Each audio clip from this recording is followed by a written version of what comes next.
देश में शांति आएगी, खुशहाली आएगी, परिवार में प्यार बढ़ेगा, लोगों का जीवन शांति से गुजरेगा।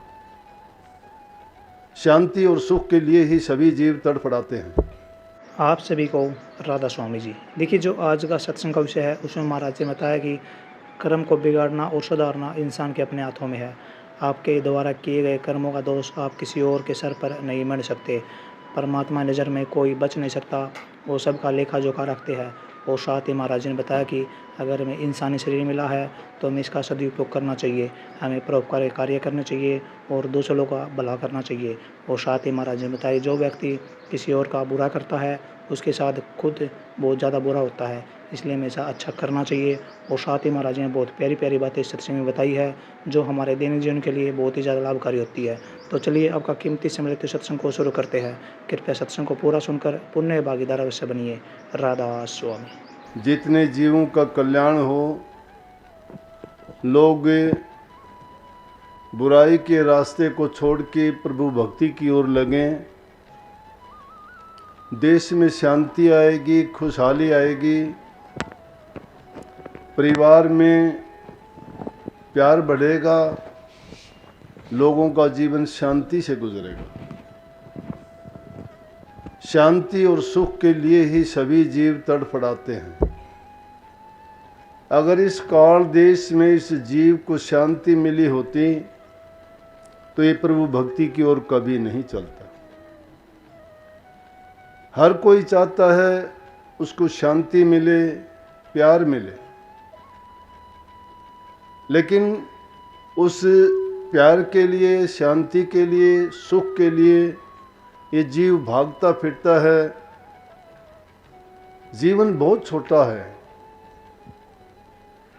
और उस जीवन में भागते भागते संसारी पदार्थों को इकट्ठा करने में अज्ञान के बस होके जिन चीज़ों की इसको ज़रूरत नहीं है, जिनमें सुख खोजता है, उनमें सुख नहीं है।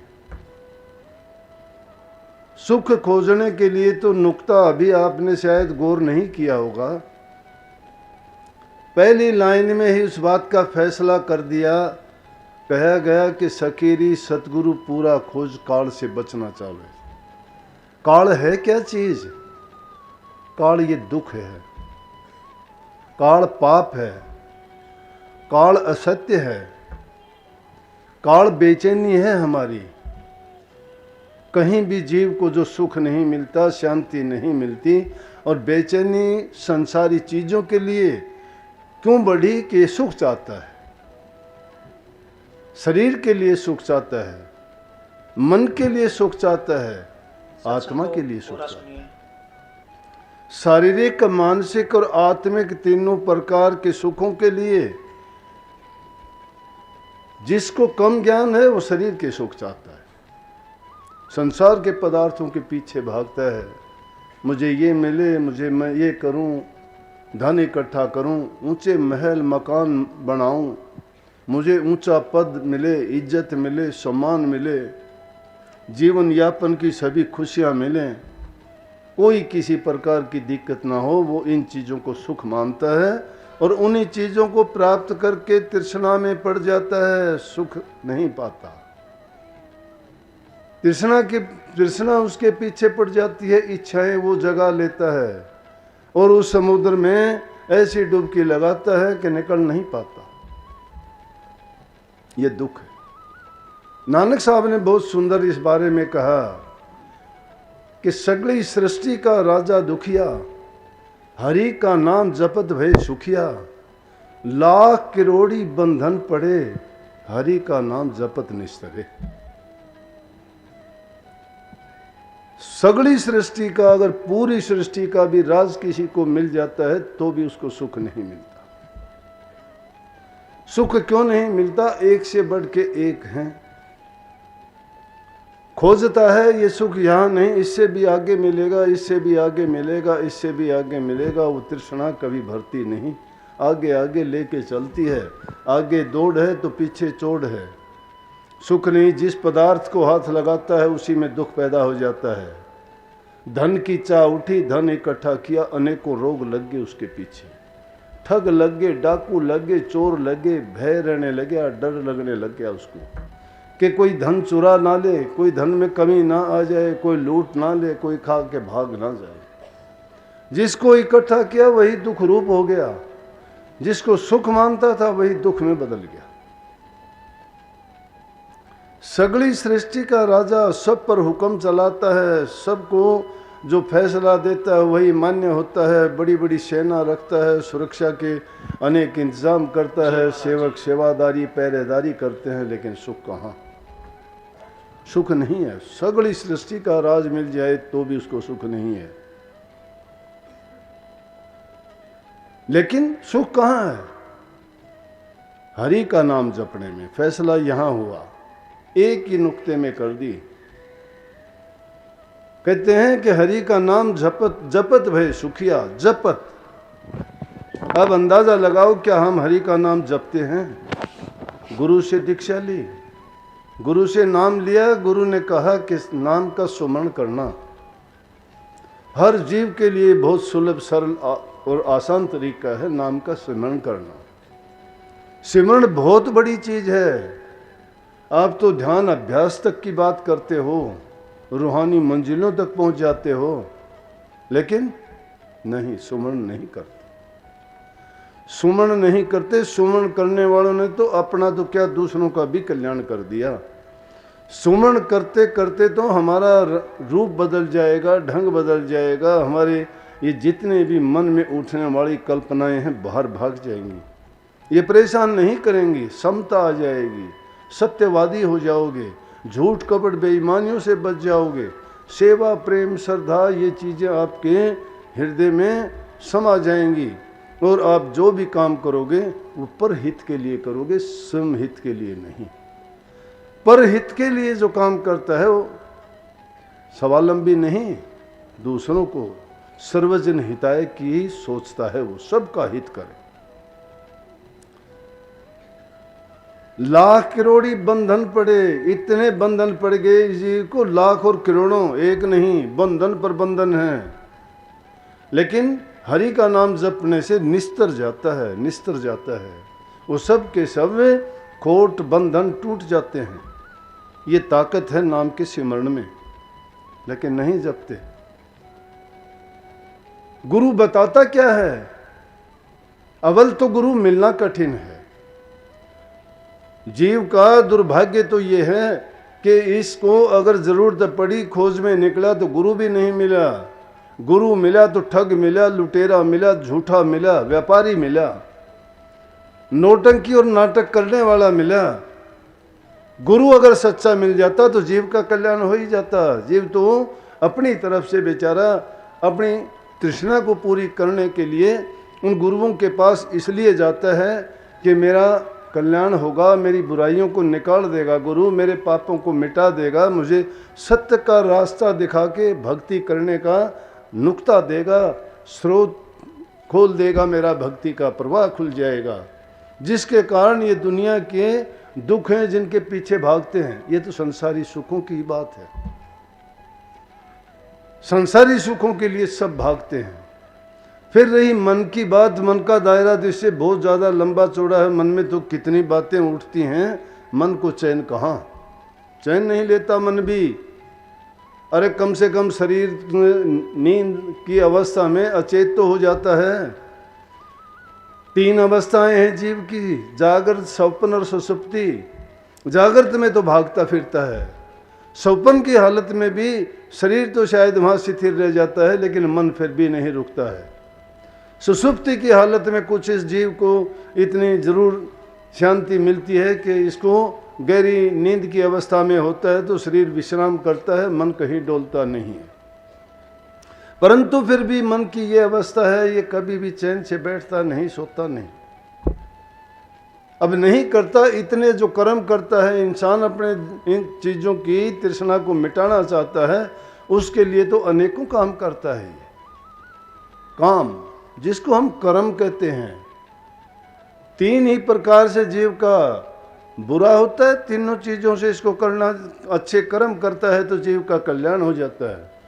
मन, वचन और कर्म, और संतों ने उसके लिए बताया कि मनसा वाचा कर्मणा, मन वचन और कर्म से दुख काहू मत दे, किसी को किसी प्रकार से दुख ना दे, शरीर से किसी का अहित ना कर, दुख ना दे।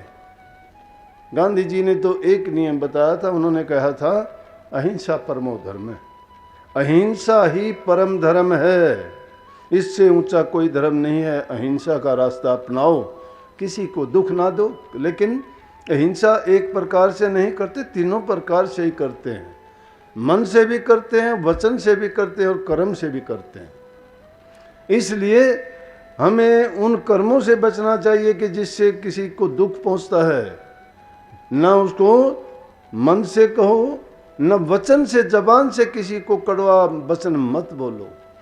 घाव भर जाता है इंसान का, वचन खड़ा रहता है हमेशा के लिए, मीठा बोलो। जो शब्द प्रेम के शब्द में 2.5 अक्षर ही आते हैं, पूरे 3 अक्षर भी नहीं है, और उसे 2.5 अक्षर को भी जो अपना लेता है, मैं कहता हूं दूसरे के लिए सुख नहीं, वो अपने लिए भी वापिस उतना ही सुख ले लेता है। क्योंकि प्रकृति का नियम है, जो इंसान देगा वैसा ले बीगा, जो देता नहीं है वो लेता नहीं है। तो जरूरत किस चीज की पड़ी कि कर्म को बढ़ाओ और कर्म को सुधारो। विश्व की प्रधानता में कर्म है सबसे आगे, लेकिन कर्म किसके मन के अनुसार किया जाता है और मन डामाडोल रहता है। इसलिए गुरु के पास जाते हैं, इसके गुरु हमारे से ताकतवर है, गुरु को ज्ञान और समझ है, गुरु हमें विवेक देगा, हमें समझा देगा कि किस चीज में हमारा हित है, किस में हमारी बुराई है।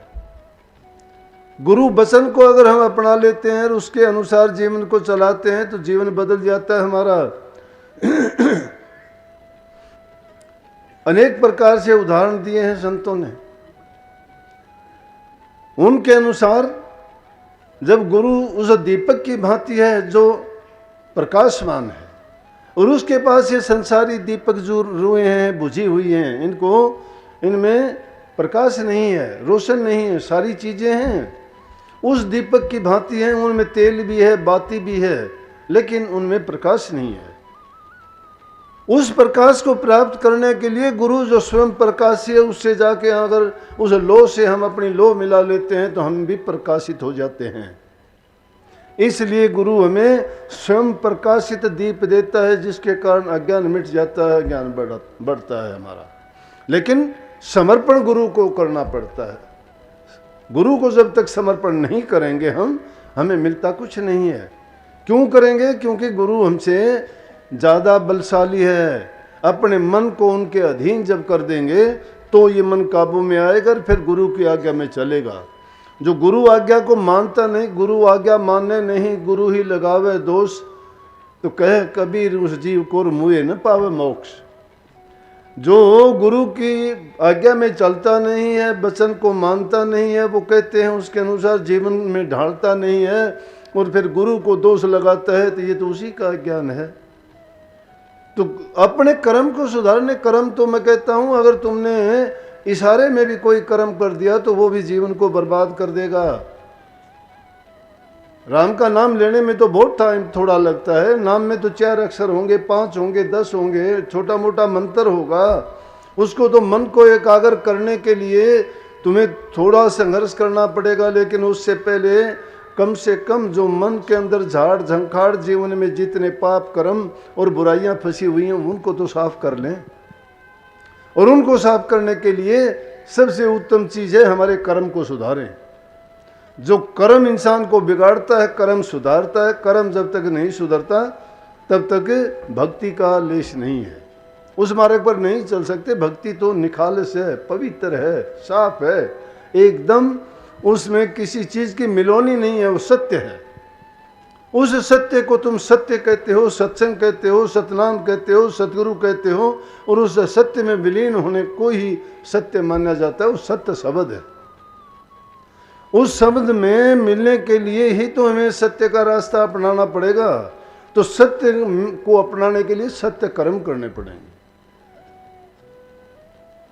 अगर इंसान अपना कर्म, उसको हो सकता है अगर लो उसकी प्रभु में लगी हुई है और मजबूरन उसको कोई ऐसा काम करना पड़ता है, वो उसका दोषी नहीं होता है। आप सब जानते होंगे, सुना भी होगा, लेकिन गौर करके अगर देखोगे तो हमें बहुत कुछ मिलता है। सत्संग को पूरा सुनने के लिए आपका बहुत बहुत धन्यवाद। हम आशा करते हैं आपने सत्संग को बड़ा ही ध्यान से सुना होगा। तो जैसे प्यारे सत्संग जी, आपने सत्संग में सुना, महाराज ने बताया कि अगर हम दूसरों का परोपकार करते हैं तो किस तरह हमारा जीवन सफल बन जाता है और किस तरह हमारे जीवन में सुख शांति आ जाती है।